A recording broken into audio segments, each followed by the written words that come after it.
थोडक्यात तुम्हाला समजावून सांगेन, की कोणत्या आयुर्वेदिक औषधं तुमच्या घरात असली पाहिजेत. जर तुमच्या लहान मुलांना अ, वारंवार सर्दी खोकला होतोय, तर त्यात सर्वात उत्कृष्ट औषध म्हणजे सीतोपलादी चूर्ण.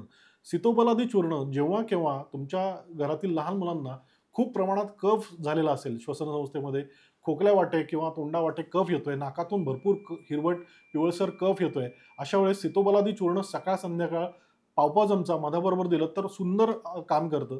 त्याचबरोबर हा ओला खोकला कमी व्हायला मदत होते. थोडंसं लक्ष द्यायचं की कोरडा खोकला असेल, बार्किंग कफ असेल, खूप जोरात खोकला येत असेल, तर सीतोपलादी चूर्णापेक्षा तालीसादी चूर्ण दिलं तर ते उत्तम राहील. अ, लहान मुलांना बऱ्याचदा ताप येत असतो, तर तापासाठी सुंदर औषध म्हणजे महासुदर्शन काढा. हा सहज आयुर्वेदिक औषधांच्या दुकानात उपलब्ध होतो. 1 किंवा 2 चमचे महासुदर्शन काढा ताप आल्यानंतर जर दिला, तर निश्चित लवकरात लवकर ताप उतरायला मदत होते.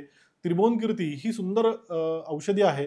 त्रिभुवन कीर्ती रस ही नावाची गोळी जर सर्दी, खोकला किंवा कफ झालेला असेल, मुलाला तुमच्या घरातील लहान मुलांना ताप आलेला असेल, डोकं दुखत असेल, तर अशा वेळेस त्रिभुवन कीर्ती खूप सुंदर उपयोगी पडते. त्याचप्रमाणे लक्ष्मी विलास आहे. ही देखील खूप सुंदर प्रकारे उपयोगी पडू शकते.